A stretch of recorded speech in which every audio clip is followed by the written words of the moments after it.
There are two kinds of people. The first stumbles through life with no particular goals, no confidence, and no purpose, like a leaf blowing in the wind. They might be highly intelligent, but have no real accomplishments to speak of. They might be athletically gifted, but they'll never find out, because they're too busy sitting at home glued to their screens. The second kind of person grabs life by the balls. They might not be genetically gifted, but that fact never enters their minds. They wake up every morning filled with a sense of purpose and deadly intent. They're extraordinary in what they do and automatically command respect wherever they go. Here's the truth. There's one thing that the second group of people have that the first just simply doesn't, and that's ego. In the modern world, having a big ego is labeled as arrogant and is usually regarded as something to be avoided. Don't let them mislead you. Many of the most successful people on the planet have huge egos. Cristiano Ronaldo, one of the legendary names of football, widely regarded to be the greatest of all time, is known for his massive ego. Many believe that his big ego is what holds him back as a person, but in fact, it was an instrumental part to his success. When Ronaldo plays football, he describes it as a matter of life and death. When he's on the field, it's about proving to himself and the millions cheering his name that he is the best,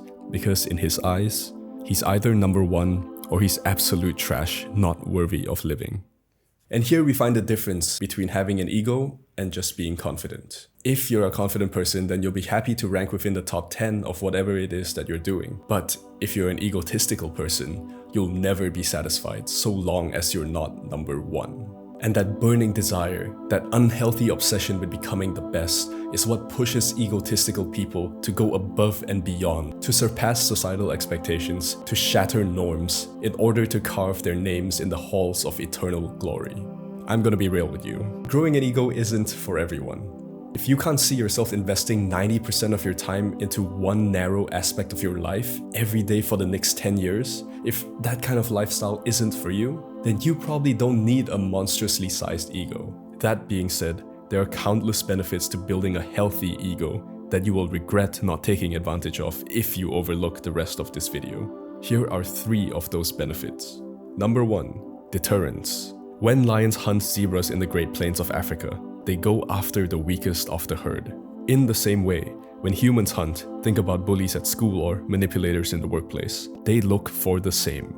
If you're someone with low self-esteem, slouched over, and looking defeated all the time, then you're statistically, and this is a proven fact, at a higher risk of being bullied and taken advantage of than you would be if you were a little more egotistic. You heard that right.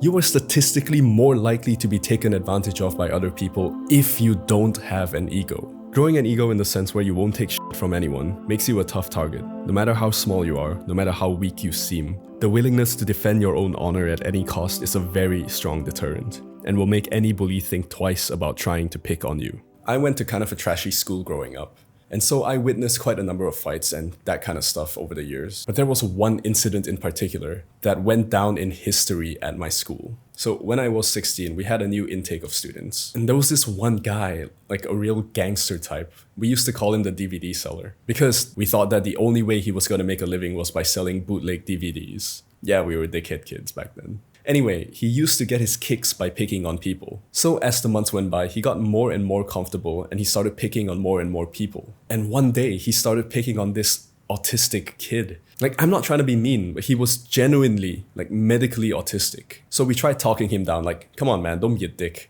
But nothing worked, he just wouldn't listen. The autistic guy never put up a fight. And that's what made him such an easy target. But then one day, the autistic guy started taking self-defense classes. Like, we used to have these extracurricular activities every Wednesday after school. And I just happened to be in the same club the autistic kid joined. I thought to myself, something's about to go down. After a few weeks, the DVD seller is in the men's bathroom picking on the autistic kid again, just the usual stuff. And so the autistic kid is like, no, come on man, stop, I don't like this. But he just kept going. And so this time, the autistic kid took a deep breath, steadied himself, and just launched a killer right hook to the side of the DVD seller's head. The guy ran off, like screaming empty threats like, don't let me see you out of school, I'm gonna find you, that kind of thing. But he never picked on the autistic kid again. The autistic kid gave in to his ego, his primal urge to defend his honor, and as a consequence, he was never bullied again, by anyone. Just to be clear, I'm not endorsing violence or saying that it should be your go-to option to diffuse any argument. You have to be a little more subtle sometimes, especially when you come out of school and start going to work. But just having that egotistical mindset of defending your honor at any cost is your best bet at keeping the bullies away. And that's according to science. Number 2, you become magnetic. When you grow an ego, especially if you're a man, things start to change. Men become more drawn to you. Women seem to take more of an interest in you. I've experienced this firsthand, and the reason for this change is simple. But you might not like what you hear. Here's the truth. Before most guys grow an ego, they're shy, unconfident, and wimpy. Human beings are social creatures and therefore rely heavily on the social cues others give off when making a decision on how valuable another person is. When you go shopping online, would you rather buy a product with thousands of 5-star reviews or one with less than 10? 4 out of 5 people would choose the first one. And get this, they'd choose it even if the 2 products were exactly the same in every other way. The product with thousands of reviews is said to have social proof. Because it's shown to be loved by so many people, it makes us more confident in how good the product is. Egotistical people are their own social proof. They are the evangelical salesman, conveying through subconscious body language and conscious speech that they believe strongly in the product that is themselves. Having a bit of an ego, especially as a man, means you're willing to show the world that you believe to a higher degree in your abilities compared to others, and that you are of higher value. This is a very strong social sign, and people will have no choice but to buy into it, whether they like it or not. I've met egotistical people that can create a reality distortion field around them, where no matter what the facts of the matter are, they're able to sell themselves as the people around them that they're the greatest, the best, and convince everyone around them, man or woman, of the same. That's the power of ego. Warning: having an ego is not an excuse to treat other people like trash. Just because you may believe you're better than other people doesn't mean you should treat them badly. There is no bigger universal turnoff than someone who's rude to people they perceive as beneath them. Also, just because you may believe you are the best doesn't mean you can stop striving to improve yourself. You think Cristiano Ronaldo ever skips a day of training? You think he gets complacent and rests on his laurels? No, because he understands that if we truly want to carve our names in the books of history, then we don't only need to outcompete everyone alive today, but everyone that will be born in the future. And that means we can't waste a second of our lives being lazy. Number 3, unlock your full potential. Do you ever feel like you could be more? Do you ever feel like there's latent potential locked inside you, just waiting to be called forth? Let me tell you this. Deep inside every young person, buried beneath the bad habits, underneath the unhealthy addictions, are glowing spheres of potential waiting to be actualized. As we age, the spheres glow dimmer and shrink smaller. Every year that goes by, the potential inside us decays, whether we want it to or not. When we're young, any productive action we take, regardless of how small, will produce large changes to the trajectory of the rest of our life. And this isn't me trying to give you a motivational speech or anything. It's literally just maths. But here's what nobody tells you. As we become older, the productive actions we take become less and less impactful. This is our potential decaying. Not only that, but if you haven't actualized at least some of your potential by a certain age, then society will start to turn on you. When you're 18, nobody cares if you're unskilled, don't have a job, or play video games 8 hours a day, because you still have sparkling potential. But if you're that same person at 30, you find that other people will start to reject you.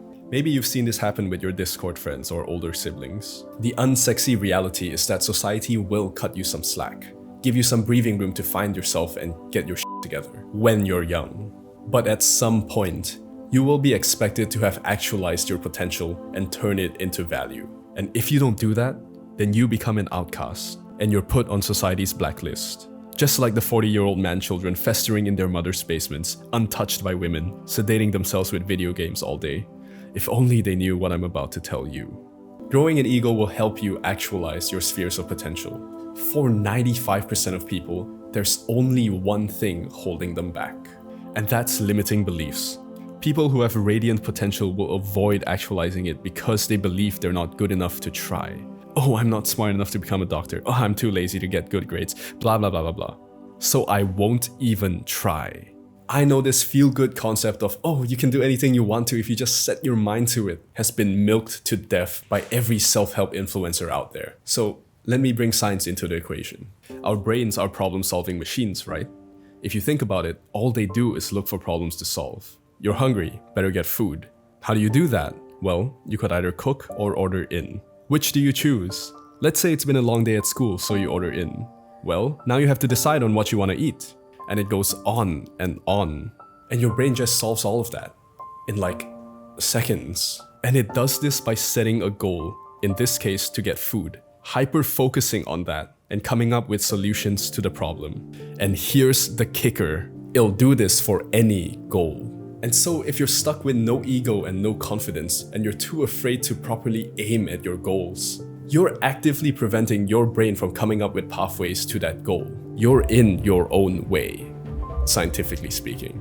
So one of the biggest advantages to growing an ego is that you start to believe in yourself. You start grabbing life by the balls, putting yourself out there, and you're not afraid anymore at aiming at real goals, which can and will translate over time into you achieving things you literally didn't know were possible.